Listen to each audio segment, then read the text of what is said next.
Welcome everybody. Today we're going to be talking about the 2026 World Cup taking place in North America, both in Canada, Mexico, and the United States of America. So first off, this is going to be the biggest World Cup we've ever seen. Previous years, we would have multiple, obviously, and it's going to be also easier to get out of the group stage. In all the previous years of the World Cup, it was always top two teams in your group make it out. This year, you could be a third team in your group. So out of 4 teams, you're the third team. You can still make it out of the group. More than any, there's more teams than ever in this World Cup. What I think is interesting though is just seeing all the players like on U.S. soil, because this, one thing that I know a lot of people were upset about is in Europe, it's always authentic grass, you know, none of that turf stuff.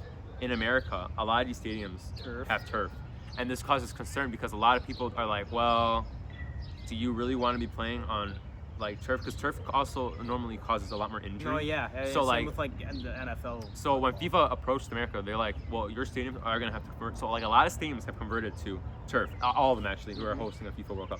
It's a shame that Chicago is not gonna be hosting a World Cup game, but it makes sense when our stadium is Soldier Field and we're so small, and then traffic getting started. That's crazy. Well, you know, I know jack shit about soccer. So That's fine. This is on to see how the USA does, and then how Ronaldo does. So I mean, the USA, I know a lot. Like obviously, you got to go on ESPN and Fox. They're giving them like dark horse. They're not the worst team by far. They're not the worst team at all. They should be making it out of their group easily enough. It's not a hard group to get out of. However, they are no means the favorite. You got, I mean, when you look at the team, you got Weston McKennie, you got Pulisic, you got Matt Turner in goal. A lot of notable names, some European talent from Europe. You know, Matt Turner is a starting goalkeeper for a Premier League team. However, what I will say is interesting is that a lot of the narrative on when you look at these ESPN, like I said, they've definitely twisted it to make it sound like the USA are like quite good, and I'm like, I don't know about that game. But funny enough, though, what I will say is even if you're not like a fan of soccer, it's just really fun to just watch the World Cup. I might actually tune in. Especially because this World Cup is going to be a farewell tour to a lot of greats. Which cities are hosting them? A lot. So you got New Jersey, or you could think of like New York because it's pretty much close to by there. Yeah. Seattle, I think Nashville, I think Miami as well, LA. It's really spread out.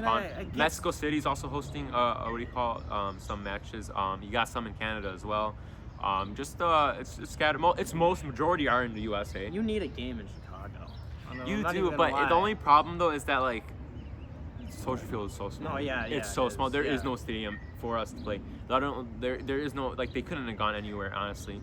So I was surprised when I'm like, oh, we didn't get it, but then I'm like, it's Soldier Field. We're the smallest in the NFL. And in the World Cup, World Cup's got like a bunch of people coming. But what I will say, which I think I'm intrigued, is just to see, because I mean, I don't root against the USA, but they're not my team. I root for Mexico, obviously, because I'm Mexican. I am interested to see how we play in the World Cup, because especially since the last World Cup was in 2022, Mexico got grouped. They didn't even make it out of the group stage, which is just lackluster to say the least. Like, not even making it out to the knockout rounds, like, it's just really sad and disappointing. I think we have a good chance. We should be making it out of the group stage. Obviously there's going to be more knockout rounds because of the more teams. Yeah. But what I do hope that they get out of the group stage comfortably. I'd rather not be stressing about it, like, because we got some good players. We got Quiñones, who won Player of the Season in Saudi Arabia with the Saudi Arabia, same league with Ronaldo in it, and he beat him. Obviously Ronaldo's way past his prime, but still. We got Raúl Jiménez, great striker. Santi, who a lackluster season in AC Milan, to say the least, but I'm still happy to see him play. Vasquez, Montes, good center backs to have. Edson Alvarez will be playing in center back at some times. But yeah, I mean, it's just gonna be really cool just to see a lot of these legends going out. Hopefully with a bang. You got Van Dijk, who might have his last game. Messi's probably gonna have his last. I was just gonna ask you. Ronaldo will probably be his last. Ochoa will be his last. Harry Kane potentially his last. He could maybe get another one in. We'll see. Luka Modric will be his last game probably. But it's just so cool seeing all these teams coming together. And you know, funny enough though, it probably will be a nightmare. Transportation wise, like, I am intrigued to see how like the airports are going to be like this is gonna like, because it's so big, the World Cup. You are going to have people coming in. Oh, so many people. Yeah, no, definitely. It's just such a shame that like obviously the working class can't go because they're so expensive, those World Cup things. But that's for like all these now. Like even Super Bowl tickets are so expensive. Did you? Yeah. We should have said this in our NBA Finals video, but did you see like a courtside seat at MSG is like $100K? Really? That's crazy. That sounds about right. And then you got obviously the celebrities who never show up, and then they show up for the playoffs. Except Spike Lee. Spike Lee's the real one. He was always there. For New York. But like Timothy Chalamet, I mean, he's a fan. I've seen him in a couple games. Yeah. But like, there are some faces I'm like, since when were you a Knicks fan? I'm not gonna call him, but like, it's just funny to say the least. But yeah, I think that kind of sums it up. It'll be fun to see. You don't have to be a World Cup or like a soccer or football fan for the people who are gonna say it's called football, which it is called football. But I think that's always such a funny thing to get mad at because like, if you're in the United States of America, you gotta say soccer because if you say football, they're gonna think of the football like American football. So you gotta say soccer. I would say football just because it's more worldwide. Exactly. But when it comes out, it is football. But tune into the World Cup because it's just so fun. Like I'm excited to see what the viewers will have to say about that because it's when you get into it, it gets so hyped, and then hopefully it starts to make you watch Champions League and whatnot. But yeah, that'll be it. So thank you for watching, and I hope you have a great